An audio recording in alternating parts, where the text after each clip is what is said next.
Akin pong ibabahagi sa inyo ang kahalagahan ng pananampalataya. Alam niyo po kung bakit po tayo narito sa lugar na ito, because of faith. Sapagkat kung wala po tayong pananampalataya na natanggap at na-receive mula sa Panginoon, hindi po tayo pupunta sa lugar na ito. Because of our faith, kaya po tayo narito.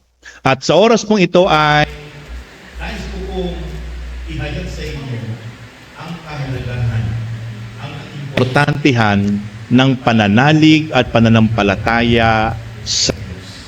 Sapagkat ang pananampalataya po ay napakalaki ang epekto sa buhay ng bawat isang tao. Once na ang atin pong pananalig at pananampalataya, ito po ay nag-collapse. Ito po ay gumuho. Ito po ay nawala. Ito po ay nanlupaypay. Ito po ay nanghina.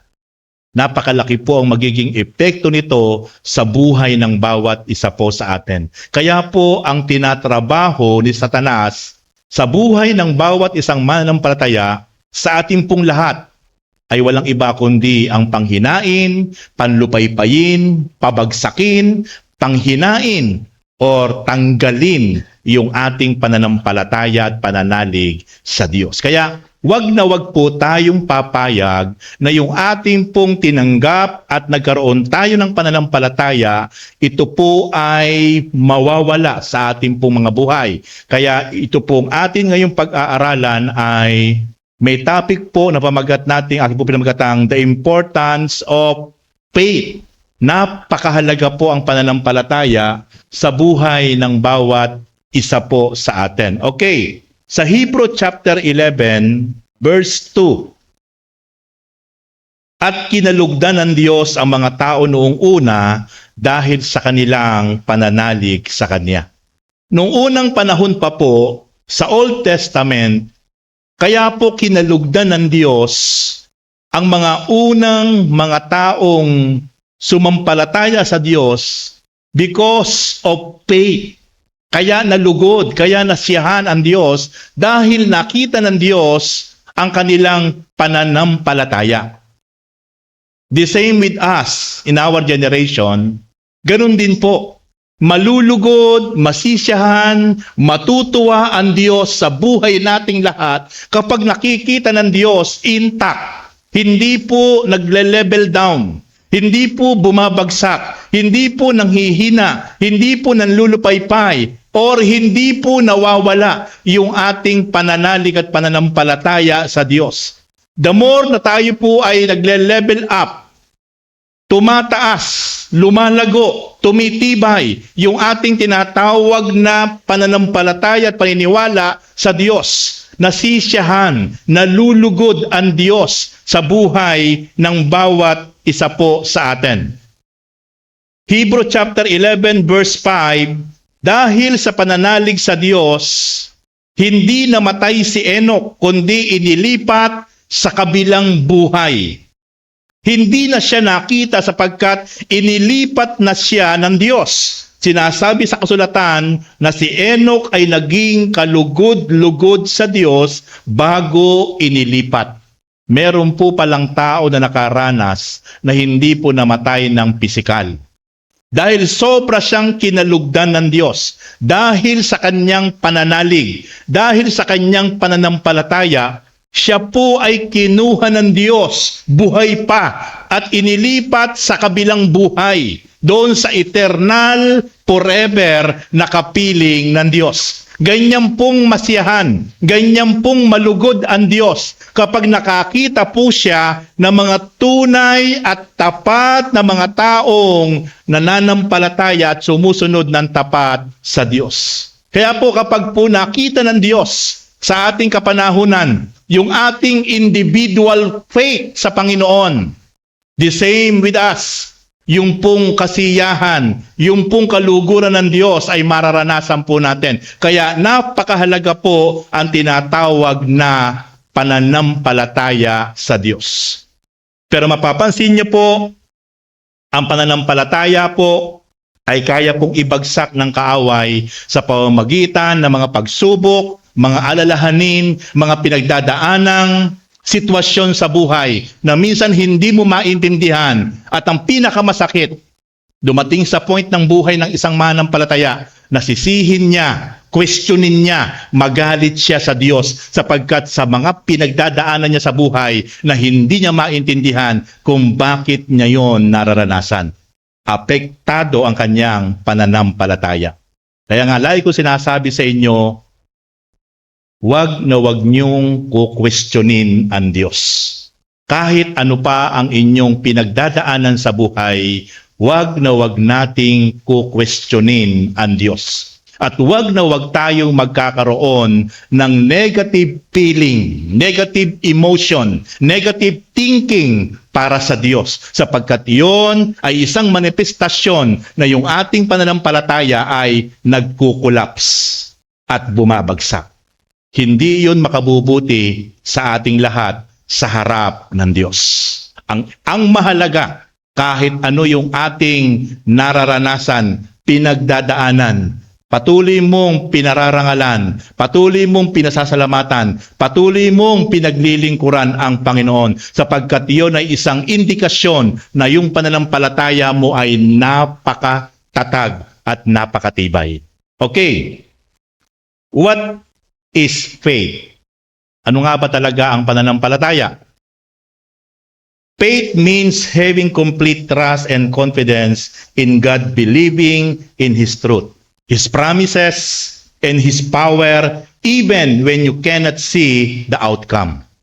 Ang pananampalataya po ay talagang, kailangan po ito talaga ng buong buo na talagang pagtitiwala sa Diyos.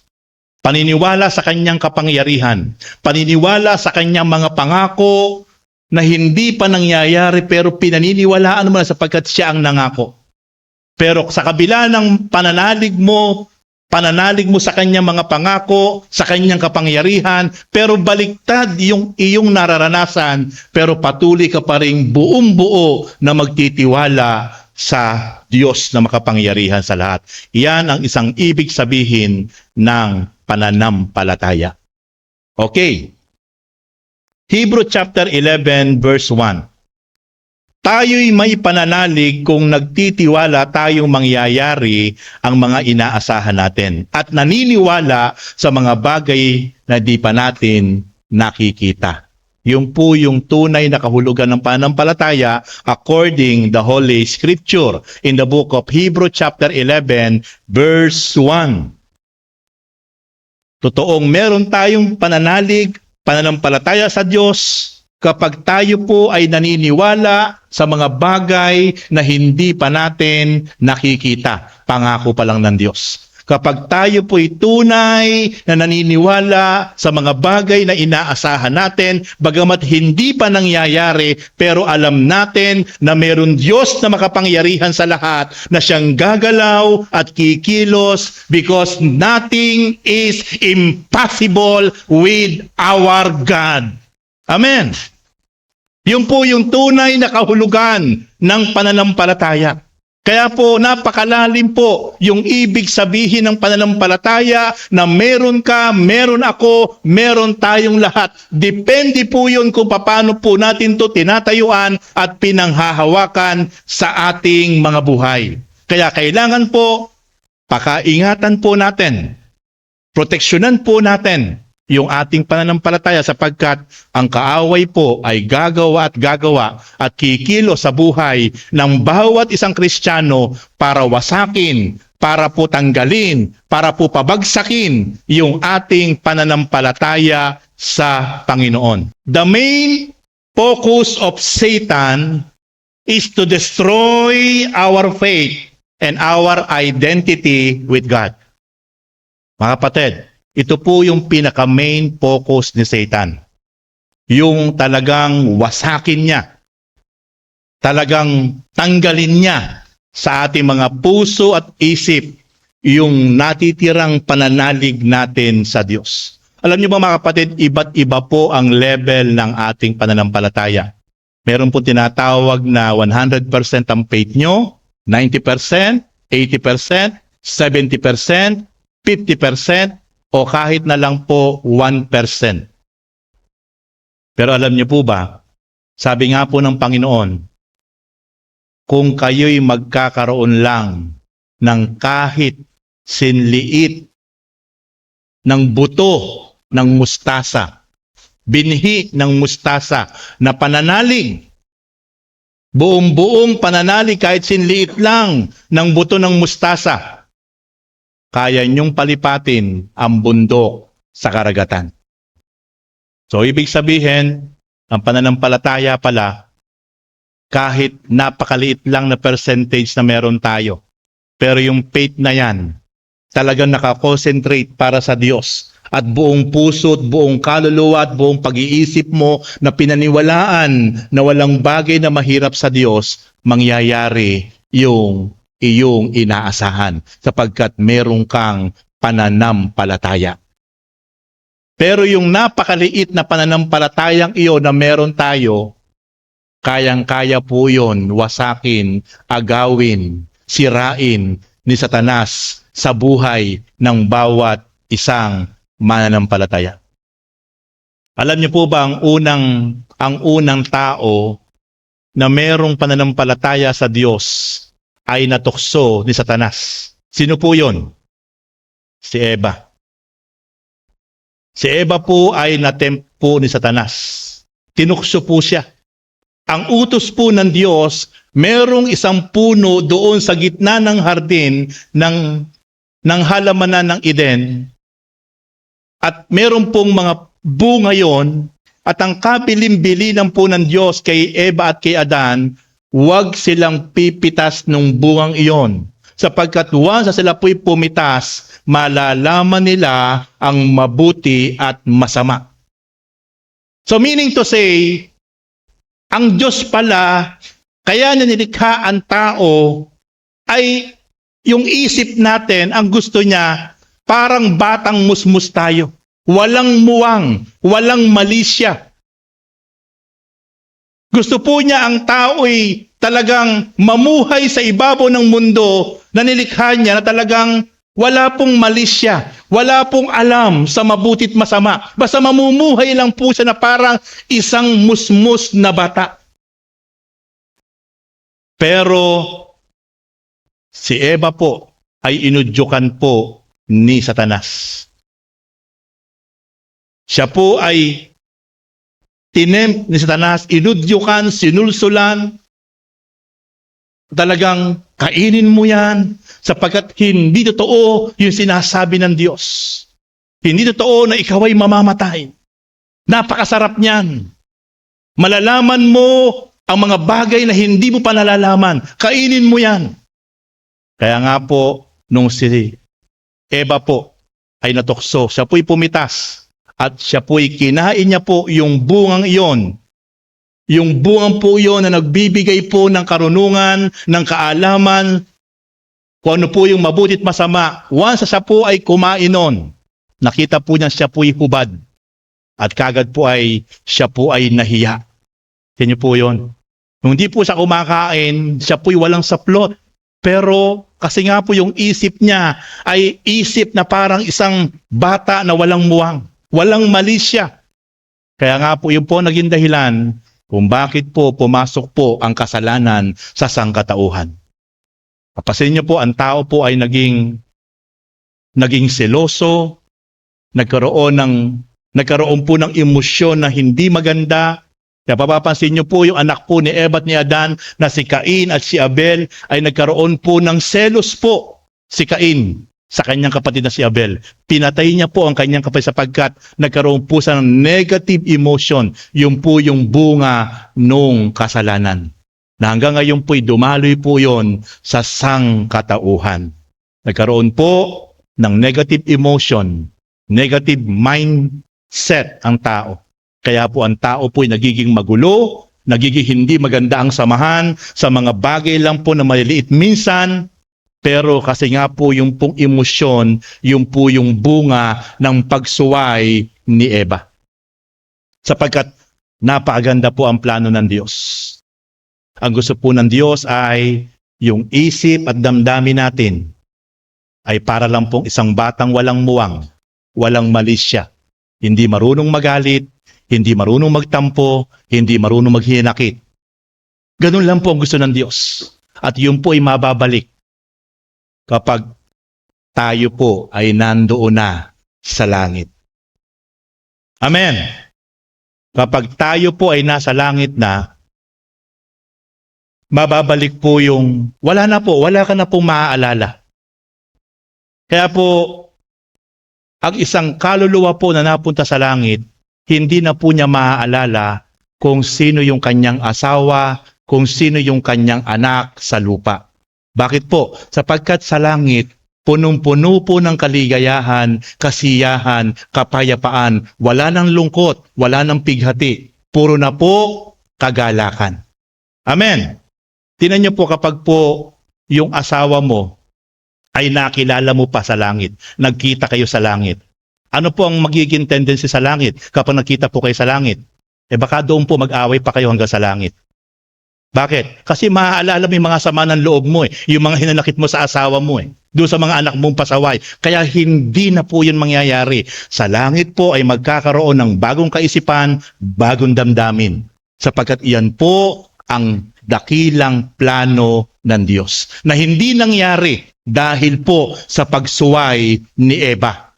Nang siya po'y kumain ng bunga ng isang puno na nagbibigay ng kaalaman sa mabuti at masama.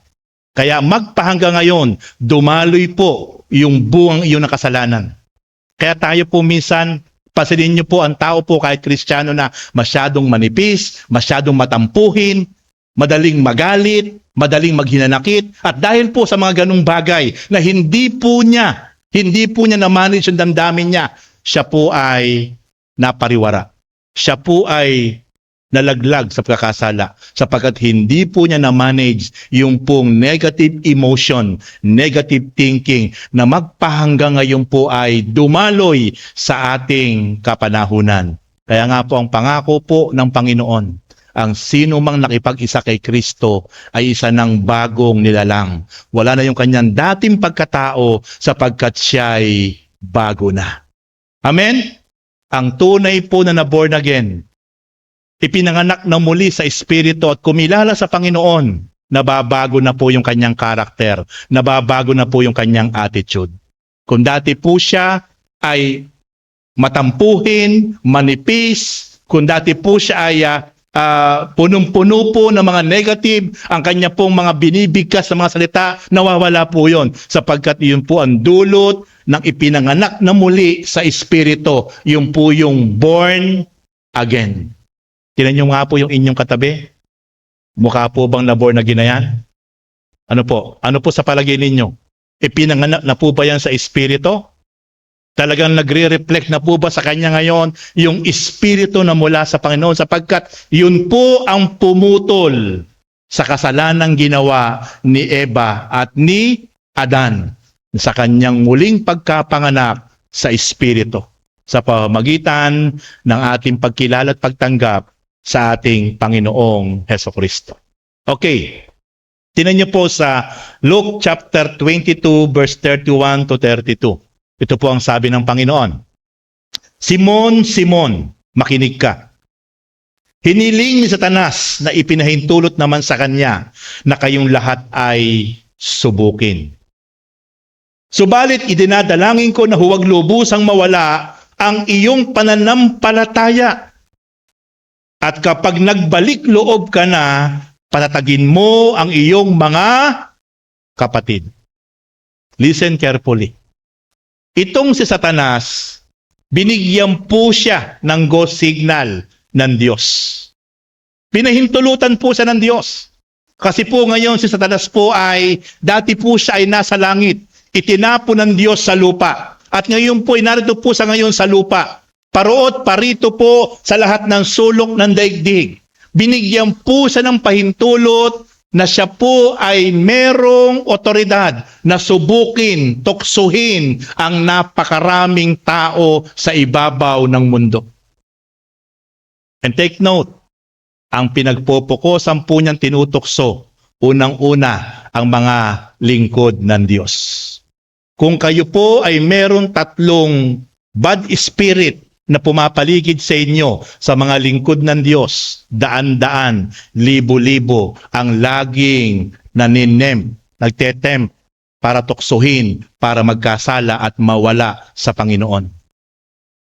Makikita po natin, ipinahintulutan sa ng Diyos na nasubukin niya ang bawat isa para ang kanilang mga pananampalataya ay mawasak at maglaho. Kaya sabi po ng Panginoon sa verse 32, subalit idinadalangin ko na huwag lubusang mawala ang iyong pananampalataya. At niyo po, huwag lubusang mawala sapagkat ang trabaho ni Satanas talagang wasakin, pagupuin, kunin ang iyong natitirang katiting na pananampalataya sa Diyos at dumating sa point ng buhay ng maraming lingkod ng Diyos, maraming manampalataya na magkaroon siya ng galit sa Diyos mismo. Dumating sa point ng maraming Kristiyano na questionin niya ang Diyos. Magkaroon siya ng sobrang sama ng loob. Magkaroon siya ng hinanakit sapagkat iyon ang gustong-gusto ng dyablo na dumating sa buhay ng maraming lingkod ng Diyos, maraming manampalataya na talagang sa halip na magpasalamat, sa halip na maglingkod, sa halip na magpuri sa Diyos ay puro sumbat, puro question ang gagawin para sa Diyos dahil sa negatibong nararanasan niya sa kanyang buhay. Kaya po, the importance of faith. Ipinauuna ko na po sa inyo mga kapatid, napakahalaga na yung natitirang porsyento ngayon ng ating pananalig, ng ating pananampalataya. Kaya tayo ngayon narito dahil meron pa rin po tayong pananalig sa Diyos. Sapagkat kung wala po ngayon tayo sa lugar na ito, maaaring sobra na pong bagsak yung ating faith, yung ating pananalig sa Diyos. Kaya kung bakit po tayo narito, sapagkat meron pa rin natitira na tayong pananalig sa Diyos. At wag po tayong papayag isang araw na yung maliit na porsyentong iyan na meron kang pananalig sa Diyos, yan pa ay mabawasan pa at dumating sa point na mawala na yan. Sapagkat yan ang pinakamiserableng sitwasyon ng buhay ng isang tao na dumating sa point ng buhay niya na siya'y mawalan na ng pananalig at pagtitiwala sa Diyos at mapalitan ng galit at hinanakit, sama ng loob sa Diyos dahil sa kanyang pinagdadaanan sa buhay. At kapag nagbalik loob ka na, patatagin mo ang iyong mga kapatid. Yun po ang payo ng Panginoon sa kanyang alagad. Kapag ikaw ay nakarecover na, nakapagbalik loob na sa Panginoon, sa Diyos, gamitin mo yung buhay mo to encourage, to motivate your brothers and sisters in Christ. Dapat tayo po magamit po ng Diyos. Yung mga nanlulupaypay, mga nanghihina na mga manampalataya, sila po ay ma-uplift po natin, ma-encourage po natin. Muli po ay mapalakas po natin. Maibalik po muli natin sa init, apoy at sigasig na pagsunod sa ating Panginoon. Yun ang nais na makita ng Panginoon sa ating lahat. Bakit po? Sapagkat meron tayong kalaban na hindi nakikita, walang iba kundi si Satanas at ang kanyang mga kampon na grabe po ang galaw at pagkilos.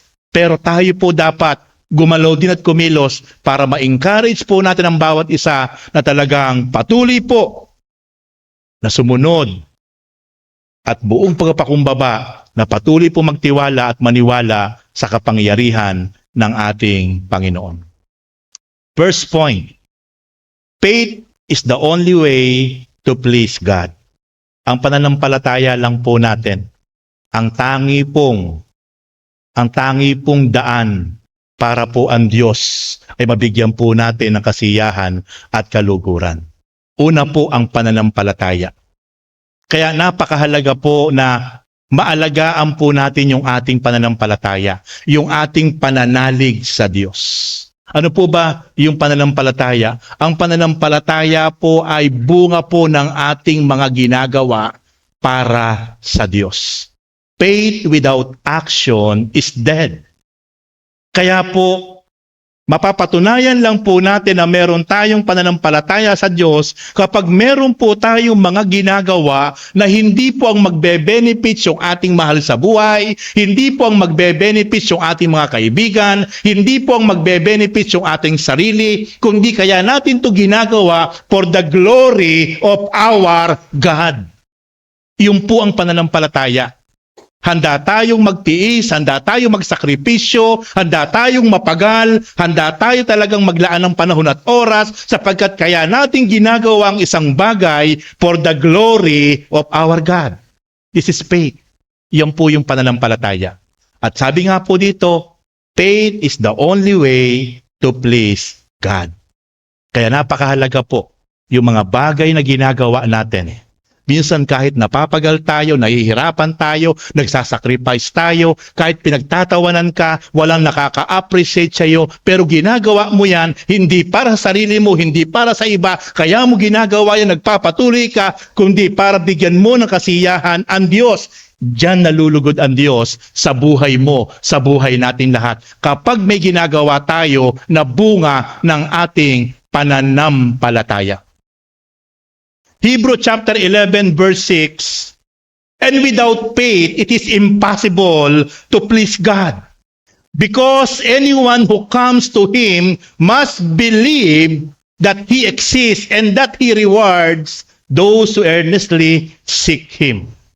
So makikita po natin in the book of Hebrews chapter 11 verse 6, napaka-imposible na ang Diyos ay mabibigyan natin ng kasiyahan, kaluguran sa ating mga buhay kung wala tayong ginagawa para sa Kanya na bunga ng ating pananampalataya. Pero kapag ang isang bagay ay ginagawa natin ito, kahit hindi tayo komportable, nagtitiis tayo, nagsasacrifice tayo, nagpapagal tayo, pero ginagawa natin to para sa Panginoon, iyan ay bunga ng tunay na pananampalataya. At kaya mo ginagawa yan, iyan ay indikasyon na meron kang tunay na pananalig sa Diyos. At ang bunga po niyan, hindi mo alam, sobra mong napaluluha ang Diyos. Kaya siya lumuluha sapagkat galak na galak siya, sapagkat merong mga nilalang, ikaw yon, nagpapatuloy sa isang bagay na ginagawa mo kahit maraming humuhusga sa iyo, kahit maraming nagtatawa sa iyo, kahit maraming kumukutiya sa iyo, kahit maraming nagsasalita ng negative thoughts sa iyo, pero nagpapatuloy kang ginagawa mo yan dahil bunga yan ng malalim mong pananampalataya sa Diyos. At ang Diyos na nasa langit ay lugod na lugod at naluluha sapagkat nakikita ang mga ginagawa mo na may sakripisyo na bunga ng iyong pananampalataya. Tingnan niyo po ang isang magulang. Kapag nakikita niya po ang mga anak niya na nagsasacrifice, handang magsakripisyo, handang magpagal, handang mag-let go ng maraming bagay sapagkat ang ginagawa niya ay para dulutan ng kasiyahan ang kanyang mga magulang. Alam niyo po yung mga magulang na ganon, na nakakakita siya ng mga anak niya na talagang grabe yung ginagawang effort, sacrifice, para ipadama yung pagmamahal sa kanila. Hindi naman kikibo yung mga magulang na yan. Hindi kikibo.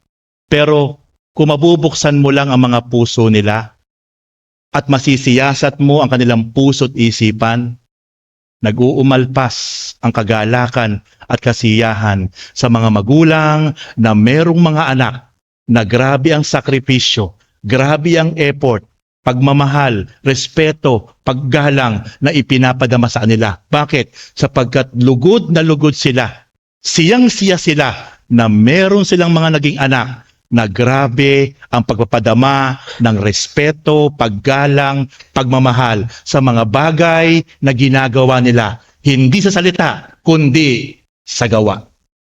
The same with our Father in heaven. Sobra siyang nasisiyahan.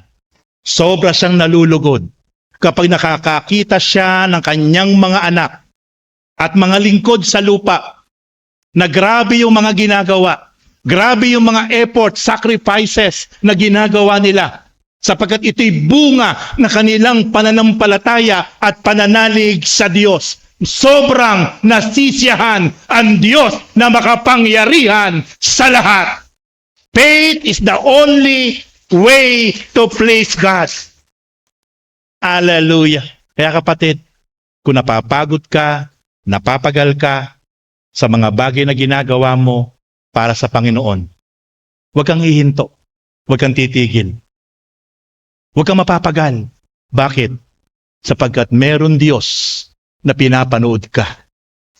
Na sa bawat pagod, luha, pighati na pinagdadaanan mo sa lupa, kahit pinagtatawanan ka na, kinukutya ka na, kahit nahihirapan ka na, kahit napapagod ka na, kitang-kita ng Diyos ang lahat ng sacrifices mo. Lugod na lugod ang Diyos sa iyo sapagkat nakikita niya ang tunay na kahulugan ng iyong pananampalataya, hindi sa salita, kundi sa iyong mga ginagawa. At the end of the day, kapatid, ibang malugod ang Diyos. Kung tayo po kapag nasisiyahan sa ating kapwa, meron po tayong ibinibigay na reward, meron po tayong gift, meron po tayong ginagawa para yung mga taong ito ay dulutan natin ng kasiyahan sapagkat natutuwa tayo, ibahin nyo ang Diyos. Mapapatalon ka, mapapaiyak ka, sapagkat iba po magbigay ng appreciation ang Diyos sa mga tunay na mananampalataya na gumagawa ng bunga na kanilang pananampalataya. Iba po ang Diyos. Kaya nga po sabi po ng 2 Corinthians, hindi pa nakikita ng iyong mata, hindi pa sumasagi sa iyong isip, hindi pa lumalabas sa iyong labi, hindi pa sumasagi sa iyong puso ang mga bagay na inihanda ng Diyos sa bawat isang nagmamahal sa Kanya. Hallelujah! Can you imagine? Hindi pa sumasagi sa isip natin. Hindi pa lumalabas sa bibig natin. Minsan nangangarap nga tayo Yung pangarap natin ganito. Minsan nga iniisip natin yung mga dreams natin ang sabi ng Diyos, hindi pa sumasagi sa isip mo. So ibig sabihin, mas grabe ang mga inihanda na gagawin ng Diyos sa bawat isang anak niya na tunay na nagmamahal sa Kanya. At yung mga tunay na nagmamahal sa Kanya, merong ginagawa yan, hindi lang sa isip, hindi lang sa salita, kundi sa gawa. Sapagkat ang pananampalataya ay bunga ng ating mga ginagawa. Kapag wala tayong ginagawa, ibig sabihin, patay ang pananampalataya ng isang tao kapag wala siyang ginagawa. Pero kapag meron siyang ginagawa, napakasigasig niya, napakabisi niya sa mga bagay na makapagbibigay ng kaluguran at kasiyahan sa Diyos. Iyon ang tunay na pananampalataya na kinasisiyahan ng Diyos na makapangyarihan sa lahat. Second point, faith is the assurance of our salvation. Ang pananampalataya po, ang katiyakan ng ating kaligtasan. Na kahit anong oras tayong mamatay, mamaya, bukas, sa isang linggo, sa isang buwan, dahil meron tayong totoong pananampalataya sa Diyos, nakatitiyak tayo ng ating mga kaluluwa, right on the spot, ay dadalhin sa paradise. Gaya po ng isang nakapako doon sa ibabaw ng Mount of Calvary, na siya po ay nanalig at nagtiwala sa Panginoon na ang sabi niya, Panginoon, kapag naghahari ka na, alalahanin mo ako. Kinilala niya ang Panginoon na hari, hindi basta-basta pangkaraniwang tao. Tinawag niyang Panginoon ang Panginoong Hesukristo, hindi basta-basta tao. Nagkaroon siya ng pananampalataya. Kaya sabi ng Panginoon, ngayon din isasama kita sa paraiso. Ang paraiso po ay isang level of heaven, pero hindi pa po ito ang tunay na tirahan ng Diyos, ang kanyang kaharian. Sapagkat wala pa po ngayong kaluluwa doon sa kingdom of God. Ang mga kaluluwa po na namatay na mayroong tunay na pananampalataya at sumunod sa Panginoon ay nasa paradise po ngayon, nasa paraiso.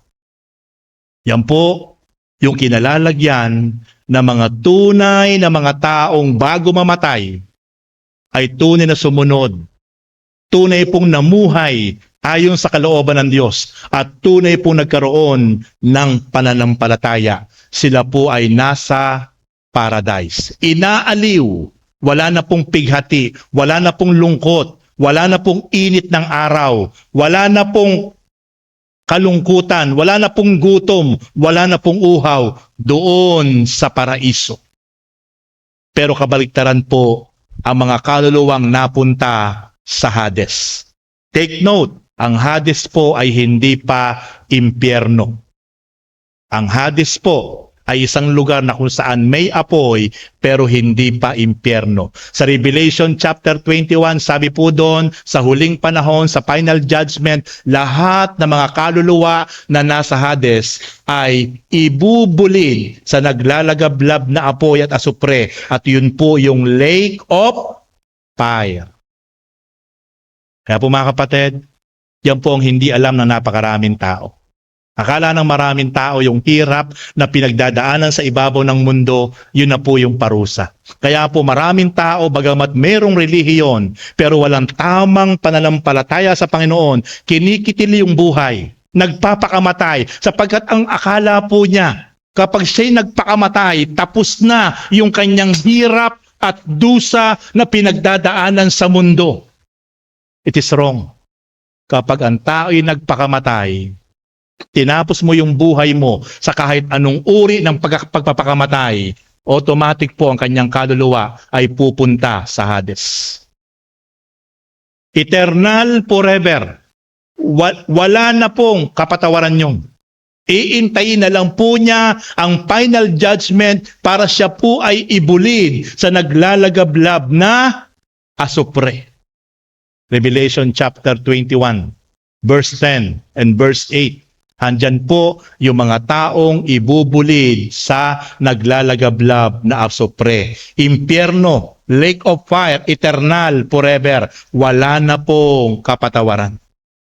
Pero mapalad po ang bawat isang tao na bago siya mamatay, bago po malagato ng hininga, nagsisi, tumalikod sa kasalanan, at tinanggap si Jesus Christ bilang personal Lord and Savior. Yan po yung naranasan ng isang kriminal. Bagamat siya'y masama, bagamat siya'y walang ginagawang mabuti, nung nabubuhay pa siya. Pero bago siya mamatay sa krus, pinagsisihan niya yung kanyang kasalanan. Tinanggap niyang siya'y makasalanan at tinanggap niya si Lord Jesus Christ bilang personal Lord and Savior at naranasan niya yung assurance of salvation.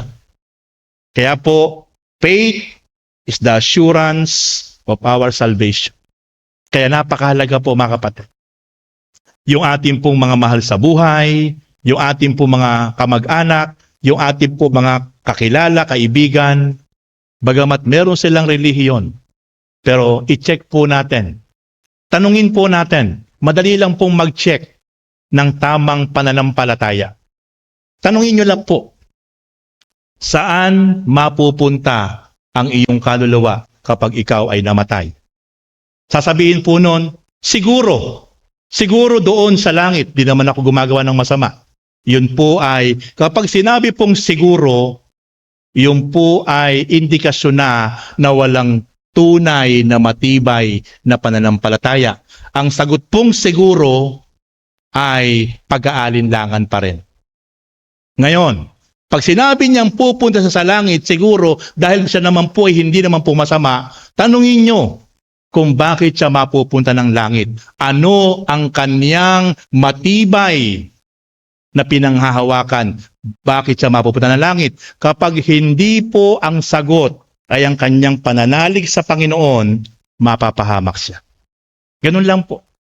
Ganun lang po kasimple ang mag-check sa isang tao kung merong tunay na pananampalataya sa ating Panginoon. Sapagkat ang tunay pong merong pananampalataya, direct to the point, at merong matibay na pinanghahawakang batayan kung bakit siya pupunta ng langit ng paraiso kapag siya'y biglang namatay. Sapagkat siya ay tunay na tumalikod sa kasalanan, pinagsisihan niya ang kasalanan, tinanggap niyang personal si Lord Jesus Christ, at anumang oras siyang mamatay, nananampalataya siya ang Panginoon, ang kanyang tagapagligtas. Kaya kung hindi po ganyan ang magiging prinsipyo ng ating mga mahal sa buhay, ng ating mga kamag-anak at kaibigan, nasa ating kamay po ang kanila pong kapahamakan. Kaya sabi nga po ng Panginoon sa aklat ng Ezekiel, hahanapin ko sa iyong mga kamay ang kanilang mga dugo kapag sila'y napahamak. Mga kapatid, may malaki po tayong responsibility. Kapag wala po tayong ginawa sa ating mga mahal sa buhay, kapag wala po tayong ginawa sa ating po mga kaibigan, na lagi po nating nakakadaupang palad, na hindi po natin naibahagi ang mabuting balita, wala tayong ginawa sa kanila para po sila'y maakay natin sa kaligtasan. Sabi po ng Panginoon sa Ezekiel, hahanapin ng Panginoon sa ating mga palad ang kanilang kaligtasan. Pero kung tayo po'y may ginawa na, wala na po tayong pananagutan. Kaya mga kapatid, sa ating kapanahunan, wag po tayong papayag na yung ating mga mahal sa buhay, yung ating mga kaibigan, mga kamag-anak, mga kapwa, na lagi po natin nakakadaupang palad, sila po ay basta-basta lang po mapapahamak na hindi po, wala po tayong ginawang effort sa kanila. Lalo po ngayon, magugulat ka, malakas ngayong kausap mo pa, mabalitaan mo patay na. Pero nakalulungkot, lagi natin sila nakakausap, nakakadaupang palad, pero ang tanong, naibahagi ba natin sa kanila ang mabuting balita na dulot ay kaligtasan? Kaya napakahalaga po na meron po tayong gagawin para sa ating mga mahal sa buhay, sapagkat kapag sila'y napahamak, wala na pong usal, wala na pong dasal, wala na pong pasyam, wala na pong paapat na po. Kahit 100 araw pa tayong manalangin sa isang taong namatay, hindi na po maililigtas ang kanyang kaluluwa once ito po'y napahamak sa Hades. Ala na po, no bearing na po yun. Kaya tayo po, never po nating ipinagpipray kapag tayo po pumupunta sa mga patay, never po nating ipinagpipray yung mga patay na nakahiga sa kabaong. Kasi po, alam po natin na wala na pong kapangyarihan yung panalangin natin sapagkat yung kaluluwa niya, nung oras siyang namatay, may pinuntahan na po yun. Either paradise or Hades. Ang ipagpipray na lang po natin yung mga naiwan niya na mga nabubuhay pa sa lupa. Yun po ang dapat ipinagpipray, hindi po yung kaluluwa ng isang taong namatay o isang taong namatay. Wala na po. Kahit 100 gabi pa na tayo manalangin, wala na po yun. Wala na pong silbi yun. Pero habang nabubuhay ang tao, sa panahon na siya'y nabubuhay, ito ang tamang panahon na siya po'y ating bahaginan ng mabuting balita ng kaligtasan patungkol sa pananampalataya sa ating Panginoong Hesukristo.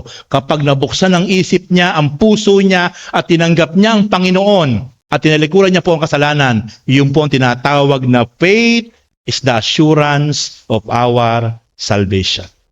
Ephesians chapter 2 verse 8 to 9, for it is by grace you have been saved through faith, and this is not from yourselves. It is the gift of God, not by works, so that no one can boast. Makikita po natin, dahil sa biyaya at kagandahang loob ng Diyos, tayo po ay naligtas. Sa pamamagitan ng ating pananampalataya. Yun po yung pinaka-highlight doon. Ang Diyos po ay napakabuti, napakaganda ang kalooban. Dahil sa kanyang biyaya, tayo po ay naligtas. Pero may part po tayo doon. Sa kamatayan po ni Kristo, tinubos niya po ang ating mga kasalanan at hindi po lahat maliligtas. Ang maliligtas lang po ay ang mga taong sumampalataya, kinilala si Jesus bilang personal Lord and Savior. Yun lang po ang maliligtas. Pero kapag hindi mo kinilala ang Panginoon, hindi ka tumalikod sa kasalanan, nagpatuloy ka sa kasalanan, hindi po maliligtas ang isang tao. Kaya po, ang tunay pong magliligtas at magbibigay po ng katiyakan ng kaligtasan sa bawat isang tao ay yung kanyang pananampalataya na totoo, genuine faith sa harap ng Diyos. Ang Diyos lang po ang makasusukat niyan kung tunay ang kanyang pananampalataya na kanya pong inihahayag. Sapagkat dadaan po yan sa apoy para po itest. Parang ginto. Ang ginto po para maging dalisay na ginto, mawala po yung mga halong chemical sa kanya, metal o anumang klaseng metal na meron siya, lulusawin po yan sa napakainit na voltahe ng apoy para po humiwalay, para po talaga pong mahiwalay yung tunay na purong ginto. Lulusawin lahat ng mga negative chemical po sa kanya. At kapag siya po ay dumaan na po sa napakatindi na init na voltahe ng apoy, yun na po, yung matitirang ginto po, 100% po yun, walang ibang chemical. Sapagkat dumaan sa matinding voltahe ng apoy. Ganon din po ang ating pananampalataya. Minsan po, pinadadaan ng Diyos sa mga apoy. Mga apoy na kung saan sa iba't ibang karanasan natin sa buhay para lalong maging dalisay, para lalong ma-purify yung ating pananampalataya, mawala po yung mga doubt, yung mga pag-aalinlangan, para lalong maging firm yung ating faith. Kaya sabi ng Panginoon sa kanyang salita, mapalad kayo kapag dumadaan kayo sa mga iba't ibang pagsubok, sapagkat matapos yung mapagtagumpayan iyan, diyan lalo't higit titibay, lalalim, lalago ang inyong pananampalataya. Kaya po yung po pala mga karanasan sa buhay, mga negative situation, negative experience, yan po pala ang nagpapadalisay sa ating pananampalataya sa Diyos. Kaya hindi tayo dapat magkaroon ng hinanakit sa Diyos. Sapagkat isa po palang paraan yan para lalong maging dalisay, maging malalim, maging malago ang ating pananampalataya sapagkat hindi po basta-basta yung ating faith na meron tayo sapagkat yan po ay katiyakan ng ating kaligtasan.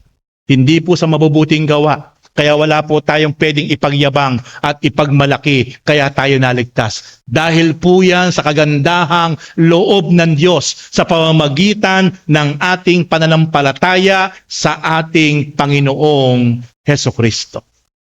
And then last point, pero puntahan ko muna po yung isang verse dito sa Romans chapter 10, verse 8 to 9. But what does it say? The word is near you, it is in your mouth and in your heart.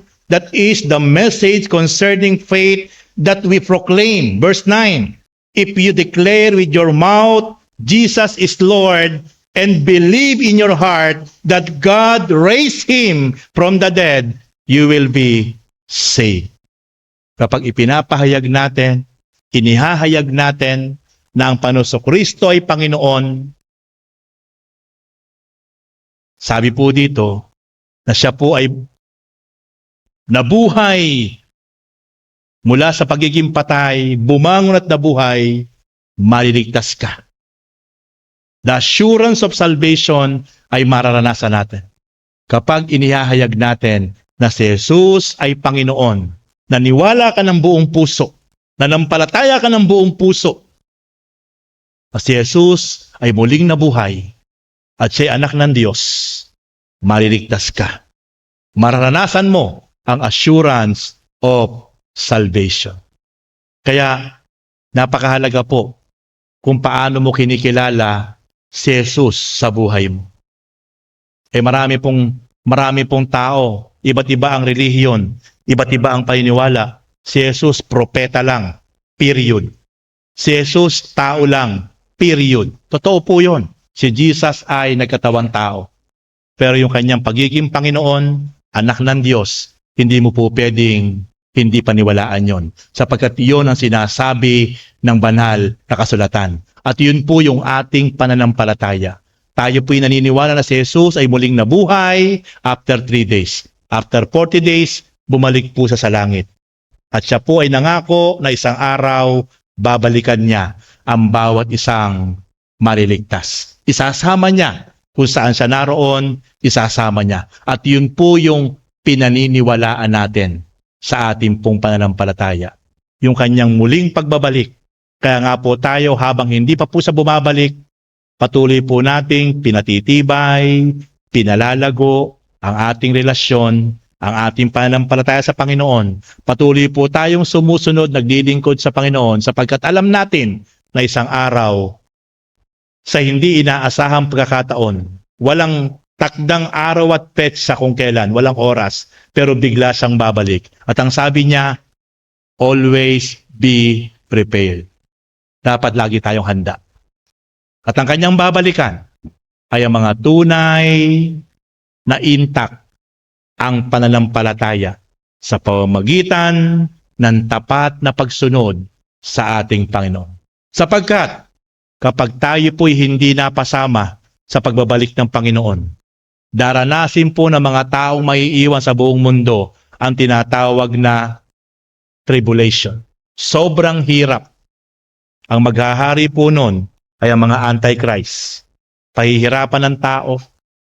Mawawalan po talaga ng freedom ang tao. Kukontrolin ang tao sa buong mundo. Magkakaroon ng one currency, one world government. Gagamitin po ang mga satellite. Gagamitin po ang technology. Kukontrolin po ang tao. Tatatakan. Walang makabibili kapag wala kang tatak. Walang makapaghahanap buhay kapag wala kang tatak ng Antichrist. Ganun po ang mangyayari sa huling panahon. Pero bago mangyari yon, kukunin muna ang mga tunay na sumampalataya sa Panginoon. Sino po gusto mapasama sa pagbalik ng Panginoon? Sino po gusto mapasama? Kung gusto po nating mapasama, patuloy po nating pangalagaan ang ating pananampalataya. Patuloy po tayo magpatuloy sumunod ng tapat sa Panginoon sapagkat napakahirap maiwan sa panahon ng tribulation. Sa panahon na hindi mo kayang bumili ng kahit isang gatang na bigas sa maghapon mong pinagpagalan. Yun po ang sabi ng Bible. Maghapon mong pinagpagalan, kulang sa pambili ng isang gatang na trigo. Isang salop na trigo o isang sukat na trigo. Kulang sa maghapon mong pinagpagalan. Kaya po napakahirap maranasan ang tinatawag na Great Tribulation. Kaya po kung bakit ito po ay pinag-aaralan po natin for preparation. Para i-prepare tayo, para turuan tayo, para hubugin tayo na yung ating pananalig, pagsunod, pagitiwala sa Panginoon ay maging intact. Huwag tayong tumalikod, huwag tayong manghinawa, huwag tayong magsawa, consistent na tayo magpapatuloy ng buong katapatan sa Panginoon na bunga ng ating pananampalataya sa Panginoon. And last point, faith give us power to pray. Ang tunay pong pananampalataya ang nagbibigay sa atin ng kapangyarihan sa ating pong pananalangin. Kapag po ang pananampalataya ng isang tao ay mabuhay, malata, pati po yung prayer niya malata. Kasi ninyo po, maraming Kristiyano, pero ang prayer po, matagal na pong Kristiyano, pero ang panalangin po niya parang walang apoy, parang walang passion, parang wala lang. Ibig sabihin po nun, yung faith niya mabuhay. malata. Kapagkat mapapansin niyo po ang intact ang pananampalataya ng isang Kristiyano, prayer pa lang po niya. Pag siya po'y nag-pray, meron kang mararamdaman. Kapag siya po'y nag-pray, may power. May anointing. May Espiritu ng Diyos. Bakit? Kasi grabe po yung faith niya. Grabe po yung pananampalataya niya. Intact. Pero isang Kristiyanong bagsak ang faith, subukan mo pusang udyo kang manalangin. Wala po. Wala na po. Parang yung prayer niya, parang ganun lang. Parang pangkaraniwan lang. Parang walang dating. Parang malamig na malamig. Bakit po? Kasi po mismo yung kanyang pananampalataya ay bagsak. Pero pansinin niyo po yung mga Kristiyano na nag-aapoy ang pananampalataya. Pag tumayo po yan, pag pinag-pray ka, meron kang mararamdaman. Bakit? Kasi po, faith give us power to pray. Powerful ang prayer niya. Kaya napakahalaga po ng pananampalataya, mga kapatid. Huwag po natin pababayaan na yung ating pananampalataya, yung ating belief ay manlalamig, manlulupaypay. Mark chapter 11 verse 24, therefore I tell you, whatever you ask for in prayer, believe that you have received it and it will be yours. Ito niyo po yung kapangyarihan ng panalangin ng isang taong buong-buo ang pananampalataya. Whatever you ask, believe it. Ano man yung iyong hinihiling, ano man yung iyong sinasambit na mangyayari't magaganap, sampalatayan mo lang yan at yan nga ay ipagkakaloob sa iyo ng Panginoon. This is the power of faith. Mga kapatid, patuloy po na yung ating pananampalataya ay pag-apuyin natin, pag-alabi natin. Romans chapter 10 verse 17, faith comes from hearing and hearing the word of God. Ang pananampalataya po ay nagsisimula sa paikinig at paikinig ng salita ng Diyos. Gusto niyo po bang ang inyong pananampalataya ay patuloy pong maging intact, maging malalim, maging malago, maging maapoy? Patuloy ka lang makinig at magbasa ng salita ng Diyos. Sapagkat yan po ang source of faith natin sa Diyos. Kapag nawalan po tayo ng gana na magbasa ng salita ng Diyos, kapag nawalan po tayo ng gana na makinig ng salita ng Diyos, pansinin niyo po, madadry. Madadry ang ating pananampalataya at mararamdaman po natin yan. Hindi po pwedeng hindi natin maramdaman yan. Once sa tayo po ay napokus sa maraming bagay na pinagkakaabalahan natin at nawala na po tayo ng gana na pumunta sa mga lugar na kung saan ipinapangaral ang salita ng Diyos at nawala na po tayo ng gana na magbukas ng ating mga Bible, isang araw, mararamdaman po natin yung dryness ng ating pananampalataya. Manlalamig ang bawat isa. Nawala na po ng panahon na makinig at magbasa ng salita ng Diyos. Pero gusto niyo po bang muling pag-alabin, pag-apuyin ang inyong pananampalataya? Araw-araw mong buksan ang iyong Biblia. Araw-araw mong buksan ang iyong Biblia. Mas maganda mag-devotion ka. Isang araw, mararamdaman mo na habang nagbabasa ka ng seryoso taimtim, mararamdaman mo nangungusap ang banal na espiritu sa buhay mo. At kapag gano'n na po na-experience mo, yung faith mo lalago, lalalim. At kapag ikay dumalik sa point na lagi kang uhaw, lagi kang sabik na makarating sa mga gawain para ikay makapakinig ng salita ng Diyos, mararamdaman mo, iba na ang iyong mararamdaman sa iyong puso't isipan sapagkat yung faith mo lumalalim, lumalago, nag-aapoy. Sapagkat yun po ang dulot ng kapangyarihan ng salita ng Diyos.